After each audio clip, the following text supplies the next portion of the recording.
Certainly in Washington, the thing that most people are talking about is the fact that the US president has said he's going to accept a £400 million jumbo jet from the Qatari government.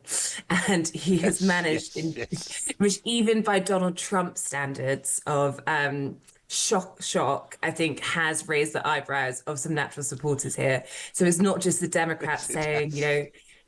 you have some Democrats, one of the jokes going around here is, well, it took the police a long time to find Hunter Biden's laptop, but it's not that hard to find a 747 jet. Right, joining me now is our wonderful Washington editor, our new Washington editor, Katy Balls, who has been up with the larks, and Washington is waking up itself, as sometimes one wishes that it perhaps shouldn't. What's going on over there? Are we having signs now, Katy, that Donald Trump is losing patience with Vladimir Putin?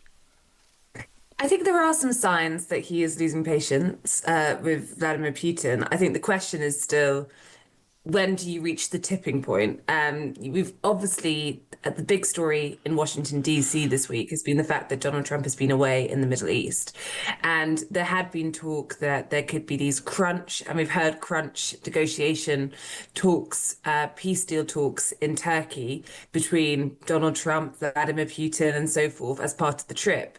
But then the Kremlin made clear that Putin had no plans on attending these talks. And in response, Donald Trump, of course, was not going to attend without Vladimir Putin being there. And then Marco Rubio also decided not to attend. So it meant the whole nature of the talks lowered in significance and importance.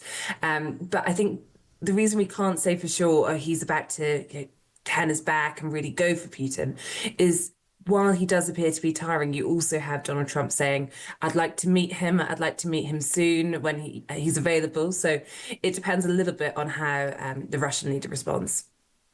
Yes, it is just a case with Trump, isn't it, of doing deals. And there is no one he will not do a deal with if he thinks he can do it, which I suppose is pragmatic enough. But there's been no suggestion that he's feeling more punitive towards Putin. There's been no threat, has there? No, there's been some words around sanctions. Often it comes more from the European side saying they've spoken to Donald Trump or the Americans on the same day they've discussed sanctions. But you have had a few suggestions that they could take action and start to put, more stick than carrot approach when it comes to getting Russia around the negotiating table. Certainly since that minerals deal, and to your point about deals, now that Donald Trump has a deal with Ukraine on minerals, it does feel as though it's a slightly warmer relationship. Which does mean it's a bit cooler towards Russia. But we're not yet at the point where Donald Trump is turning on Russia. It could happen, but we're just not there yet. And how successful was the great Donald as he trumped around the Middle East?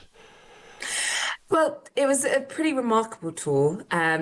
Ultimately, I think remarkable for the fact it was so deal focused. You had Donald Trump giving a speech effectively saying, these Western leaders who come and lecture you on Western values and being so interventionist. Well, there's no more of that with me.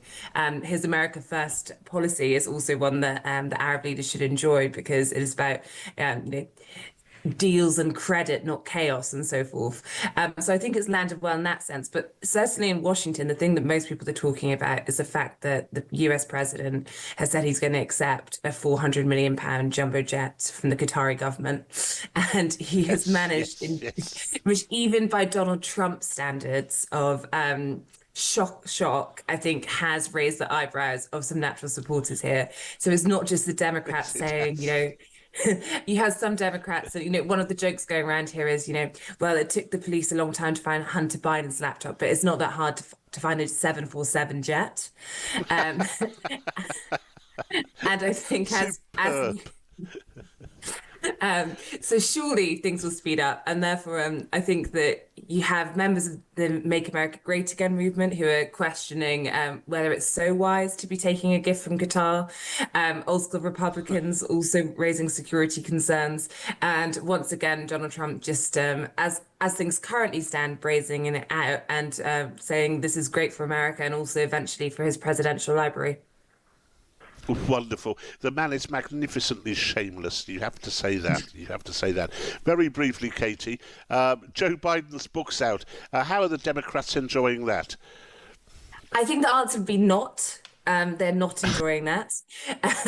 But it's been interesting because we knew that the Democrats were going to have a bit of a liberal reckoning this week. I wrote about it in last week's Sunday Times column, and that you're now seeing all the potential candidates who might one day, run for the Democrat nomination in the primaries. They are now trying to distance themselves from Joe Biden a bit, saying, "Oh, he shouldn't have ran for a second term. We now agree," and so forth. So that's been one aspect of it. But I think one of the things that's been a bit more surprising this week, perhaps predictable, but not everyone saw coming, is how some of the journalists are also now getting fired. So, for example, Jake Tapper, one of the authors of this book of CNN, which is the book that everyone's talking about, he has a lot of people now dredging up clips of him in the past when people were on the show questioning Joe Biden's health several years ago, and suggests, not going along with it, suggesting perhaps this was an unfair thing to talk about.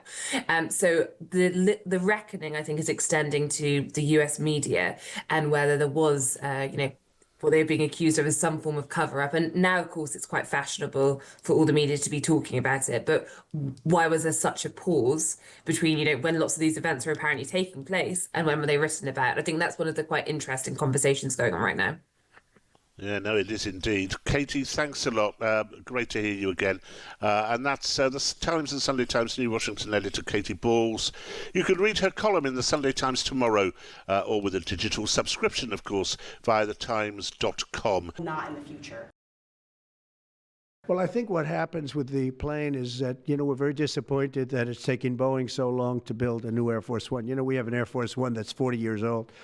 And if you take a look at that compared to the new plane of the equivalent, stature at the time, it's not even the same ballgame. You look at some of the Arab countries and the planes they have parked alongside of the United States of America plane. It's like from a different planet. The Obama administration, they had originally agreed. I got the price down much lower.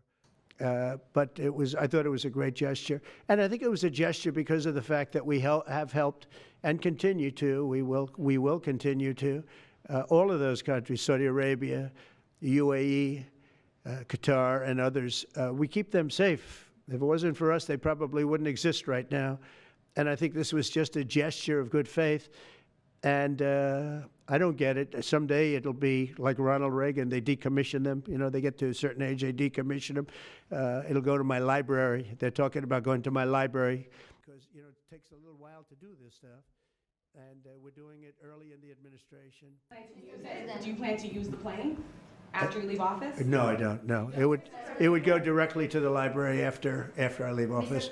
I wouldn't be using it. No. Mr. President, respectfully, sir, as a businessman, some people may look at this and say, "Have you ever been given a gift worth millions of dollars and then not received anything?" It's not a gift to me. It's a gift to the Department of Defense, and you should know better. Because you've been embarrassed enough, and so has your network. Your network is a disaster. ABC is a disaster.